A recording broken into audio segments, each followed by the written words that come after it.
Bonjour Marc-Soleil! Salut Andréane! On est vraiment contents d'être ici avec vous aujourd'hui. Alors, Marc-Soleil et moi, on est les cofondatrices des épiceries locaux. C'est des épiceries écologiques zéro déchet. Et dans notre deuxième saison du balado, on va à la rencontre de producteurs inspirants qui vont nous en apprendre beaucoup sur leurs produits. Alors, aujourd'hui, on reçoit la directrice générale, Charline Cotiuga, de Miel Montréal. C'est une coopérative qui est à but non lucratif puis qui a pour mission l'éducation à l'importance des pollinisateurs, la création d'habitats qui sont favorables à la biodiversité et la promotion de pratiques apicoles responsables en milieu urbain. Bonjour Charline! Salut Charline! Bonjour! Merci de m'avoir aujourd'hui. Ben merci à vous d'être là. Est-ce que vous voulez déjà vous lancer dans le bain puis nous expliquer qu'est-ce que fait Miel Montréal et puis qu'est-ce qui vous a donné envie de vous lancer là-dedans? Oui, alors Miel Montréal, merci Marie-Soleil, tu as bien décrit c'est quoi, mais c'est un coopératif de solidarité qui existe depuis 2013. Puis ça a vraiment commencé comme un coopératif d'apiculture urbaine avec un noyau d'écologistes, biologistes, activistes qui voulaient vraiment agir face au déclin des pollinisateurs. Alors, c'est depuis 2013, ça fait presque 10 ans. Puis on a vraiment les trois différents volets. On a un volet d'apiculture urbaine éco-responsable en ville. On a aussi un autre volet qui est tout l'éducation, éducation des pollinisateurs, de biodiversité, etc. Puis aussi, tout nouveau depuis 2019, on a un volet qui est vraiment axé sur la création d'habitats pour les pollinisateurs, alors des jardins mellifères spécifiquement. Génial! Puis moi, spécifiquement, j'ai joint l'équipe de Miel Montréal il y a 10 mois comme directrice générale. Et puis la raison que je me suis lancée un peu là-dedans, c'est vraiment les valeurs de Miel Montréal me rejoignent profondément. Puis aussi, actuellement, j'ai fait le cours API 101 de Miel Montréal en 2016. Alors, ça fait longtemps que je connais l'organisme, que je suis inspirée par les projets qu'ils font. Puis dans la vie, anciennement, j'étais une éducatrice, une horticultrice, une apicultrice, dans le fond, tous les volets de Miel Montréal. Puis j'avais envie de joindre une équipe qui avait des valeurs similaires pour changer le monde, on peut se dire. Parfait, génial. On entend vraiment beaucoup parler des abeilles depuis quelques années. Est-ce que tu peux nous expliquer c'est quoi la problématique actuelle puis comment vous voyez ça, vous, pour essayer de résoudre cette problématique-là? Oui, alors comme tu as dit, on a beaucoup entendu parler des troubles des abeilles les dernières années, le Colony Collapse Disorder, qui est les troubles d'effondrement des colonies en français. Puis, il y a beaucoup de différentes raisons pour ces enjeux-là. Et on a notamment le perte d'habitat. Alors, ça, c'est un enjeu qui est en ville et aussi dans les milieux ruraux. Alors, en ville, on sait qu'il y en a de plus en plus d'urbanisation. Puis les pollinisateurs, dans le fond, et aussi les abeilles à miel, mais eux, ils mangent du nectar et le pollen. Puis ça, c'est des différents fleurs qui sont riches dans ces différents, le nectar et le pollen. Alors, la destruction d'habitat, ça cause cette perturbation. Alors, en ville, c'est l'urbanisation et en milieu rural, il y en a aussi la plantation de monoculture. Alors, de plus en plus, il y en a cette perte d'habitat. Alors, ça, c'est vraiment un gros enjeu. Puis, il y en a aussi, on entend beaucoup parler des pesticides systémiques en région rurale qui a un effet vraiment nocif pour les pollinisateurs et les abeilles. Il y en a aussi les changements climatiques, on ne pense pas beaucoup, mais le fait que ça devient vraiment il y en a des changements très abrupts de chaud à froid. Ça fait en sorte que pendant l'hiver, il y en a des problèmes. Aussi des gros canicules pendant l'été. Puis aussi, de plus en plus, il y en a des maladies et parasites qui sont de plus en plus répandues. On pense notamment au varroa, que je pense ça fait 4 ans maintenant que c'est sur l'île de Montréal. Alors, des maladies et parasites qui aussi contribuent à ce problème. Alors, tu peux voir, il y en a beaucoup, beaucoup de différents facteurs. Mais ouais, nous, à Miel Montréal, on concentre plus spécifiquement sur la perte d'habitat. Donc, OK. concrètement, qu'est-ce que vous faites pour recréer des habitats?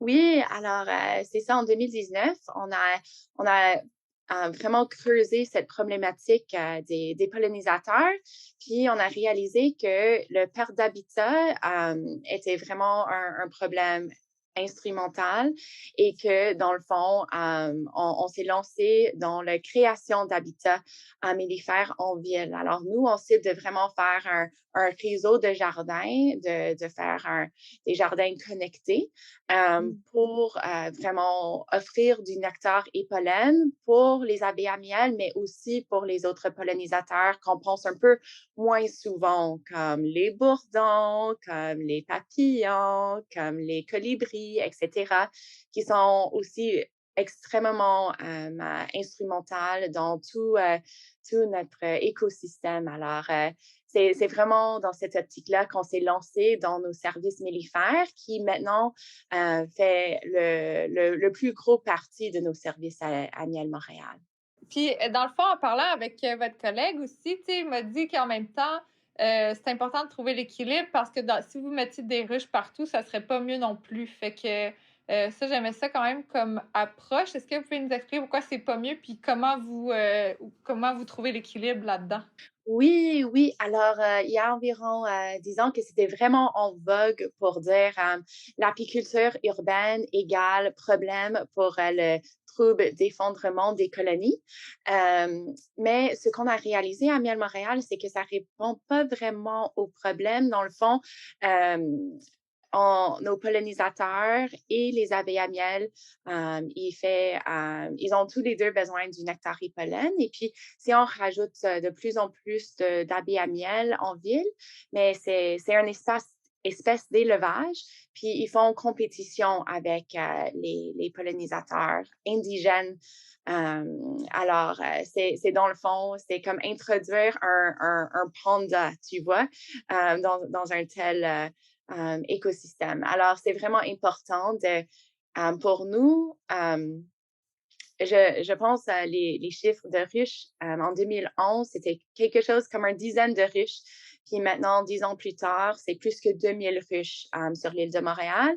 Alors, on peut vraiment voir une augmentation drastique des ruches.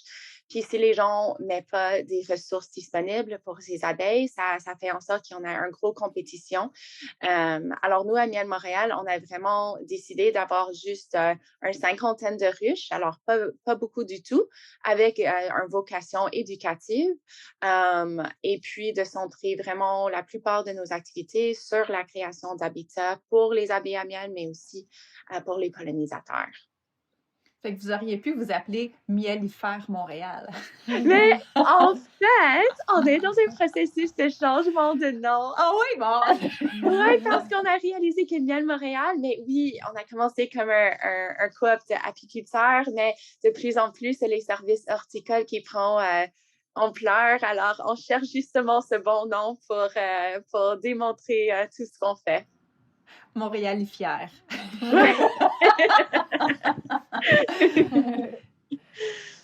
Dans le fond, vous disiez que là, votre principal service, c'est de recréer en fait la biodiversité, puis vraiment des espaces où ce que les pollinisateurs peuvent se nourrir.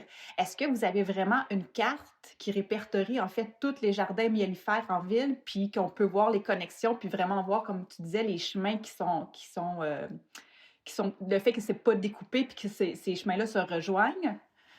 En fait, ça, c'est une idée qu'on a en tête présentement. C'est pas d'actualité, mais on aimerait vraiment ça.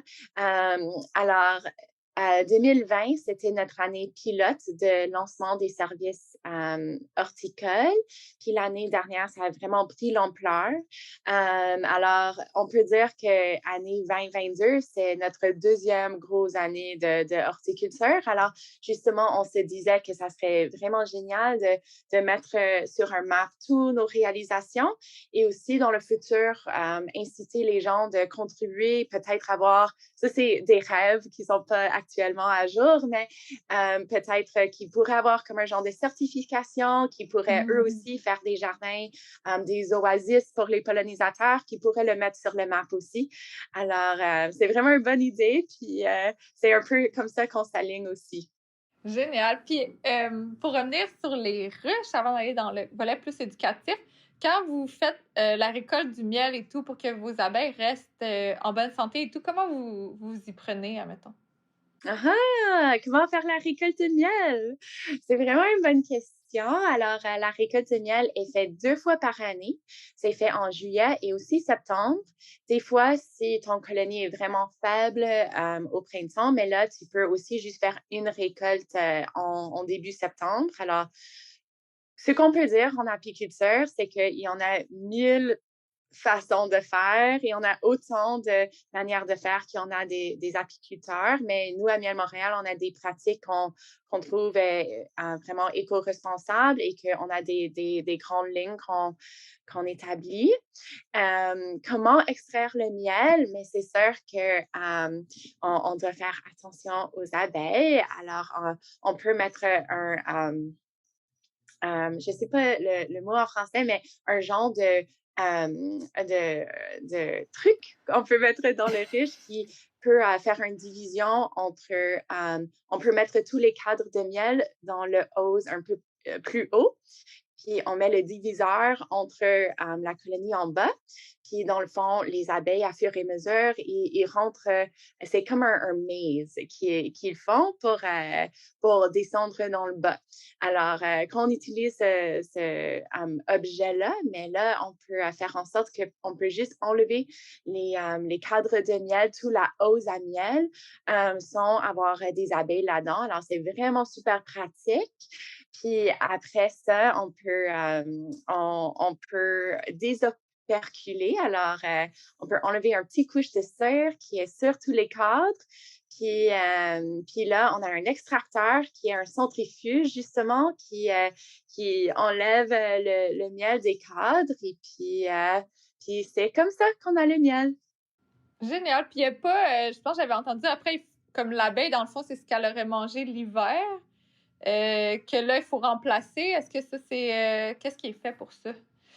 Comme ça fonctionne? Alors, après qu'on extrait le miel, à l'automne, fin septembre, après qu'on fait l'extraction, on leur donne un mélange c'est un mélange de sucre et d'eau, dans le fond, que là, les abeilles mettent dans leurs cellules pour le nourrissage pendant l'hiver.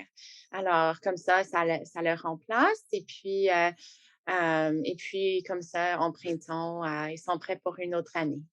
D'accord, merci. Dans le fond, vous, votre mission quasiment principale, c'est beaucoup de faire de l'éducation à travers le lieu de ruche et tout. Est-ce que vous pouvez nous dire comment ça se passe puis qu'est-ce que vous faites? Oui, c'est ça. Alors, l'éducation est vraiment transversale dans tous les volets du coop. Pour nous, c'est indispensable de partager nos connaissances et de vraiment ouais, partager les merveilles des abeilles, de la biodiversité, des pollinisateurs, etc. Puis, ça se fait de différentes manières. On a l'éducation à des différentes écoles, des grands jours. Alors, cette volet, on peut dire plus enfant. On a aussi des volets éducatifs dans nos services d'horticulture, alors des plantations participatives, etc. Puis, on a aussi, pour les adultes, on a un cours qui s'appelle Apison 1. Alors, c'est tout ce que tu as besoin, savoir si tu veux pratiquer l'apiculture éco-responsable, parce que pour nous, c'est vraiment important que si les gens veulent faire de l'apiculture, mais que c'est un élevage d'animal. Alors, il y en a des pratiques à savoir pour assurer une bonne santé de ton colonie.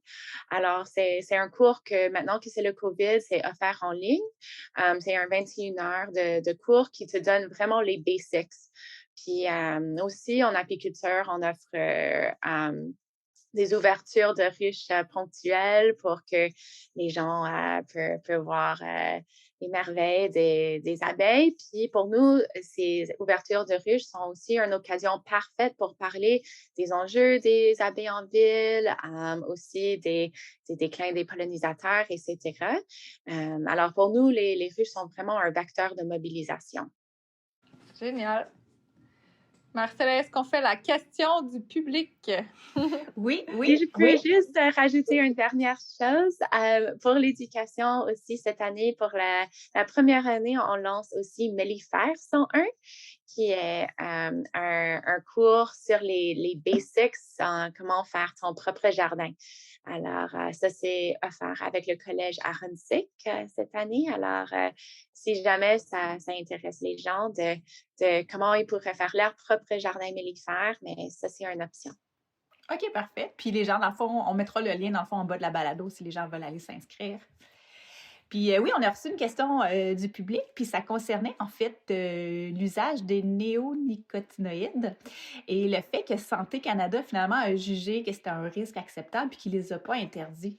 Vous, votre position par rapport à ça, est-ce que vous pensez qu'on devrait en fait interdire les néonicotinoïdes? Pas facile à dire. Oui, mais nous, c'est sûr que si tu regardes notre site web, on a 6 différentes actions qu'on peut faire pour les pollinisateurs. Puis, une de ces actions, c'est de ne pas avoir les pesticides. Et on sait que les pesticides, ça nuit aux santé des pollinisateurs d'une manière majeure. De notre côté, on travaille principalement sur les enjeux en ville. Alors, nous, on travaille, comme les pesticides sont principalement un enjeu rural, on touche pas trop à ça, mais on travaille avec le IPS, l'Alliance pour l'interdiction des pesticides systématiques. Et ils sont vraiment proactifs pour lutter aux pesticides.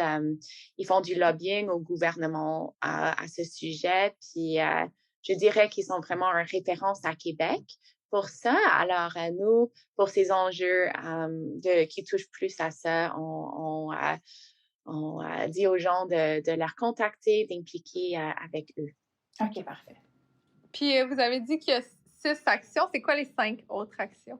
Oui. Alors, vous pouvez aller voir notre site web si c'est interest. Mais dans tous les cas, la première, c'est mieux consommer. Alors, de consommer local, en saison, etc. Un autre, c'est bien évidemment de planter les fleurs. Pour nous, c'est vraiment important de créer ces habitats. Un autre est pas de pesticides, comme j'avais juste souligné. Protéger l'habitat. Alors, si on a déjà des habitats qui existent, de ne pas les nuire, de les laisser. De mettre l'eau fraîche. Alors, beaucoup des pollinisateurs ont besoin de l'eau. Alors, si vous regardez nos réalisations de jardin, on met toujours un bassin d'eau avec des roches là-dedans pour que les abeilles en fait, on pense pas souvent à ça, mais les abeilles, pour boire, ils ont besoin d'une petite surface pour s'installer. Alors, si tu mets des roches dans un bassin d'eau, mais comme ça, tu peux boire l'eau et très bien. Alors, vous pourrez faire ça sur votre balcon, c'est une option. Puis la dernière, c'est d'en parler.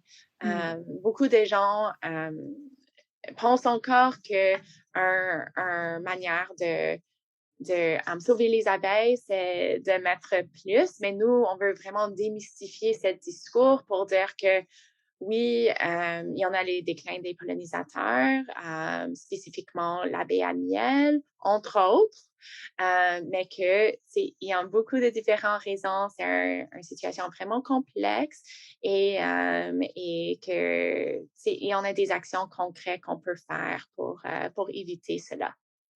Dans le fond, rajouter des abeilles, c'est travailler un peu sur le symptôme. S'il y a moins d'abeilles, il y a une cause, puis la cause, c'est qu'il y a moins d'habitats. Donc, ce que vous dites, dans le fond, c'est de recréer les habitats pour que les abeilles et les pollinisateurs reconstruisent par eux-mêmes leur colonie. 100%, exactement. Moi, j'avais une petite question technique. L'eau sur le balcon, on la change à quelle fréquence? Est-ce qu'il faut la changer à tous les jours ou une fois par semaine? Ou, Non, dans le fond, l'eau stagne est vraiment correcte pour les pollinisateurs. Alors, tu peux juste la laisser de même. Je sais que ça dépend aussi où tu es. On ne veut pas des moustiques non plus. Alors, si c'est de le changer à une fréquence plus fréquent pour éviter les moustiques, mais peut-être ça serait une bonne idée. OK, parfait. Génial. Ben, ça fait déjà le tour. Est-ce qu'il y a d'autres choses que tu voulais nous partager avant qu'on se quitte? Non, juste que on est vraiment fiers d'avoir un partenariat avec vous et d'avoir notre miel dans vos boutiques. Et puis, on apprécie beaucoup la collaboration. Puis, je sais pas, c'est un épicerie zéro déchet, c'est vraiment comme fondamental, je trouve, dans le futur des changements écologiques urbains, tu sais. Alors, merci beaucoup d'exister, puis on est fiers de participer. Ben, merci Ben, mon à Dieu, vous. merci.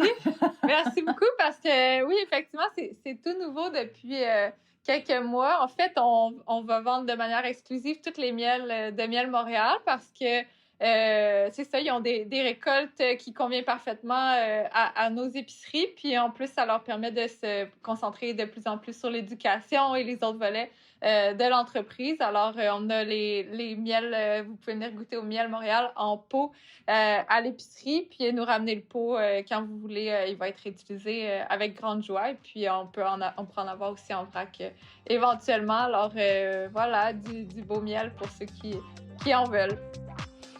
Et merci beaucoup, Charline. Merci. Mais merci beaucoup à vous. Salut. Bye bye.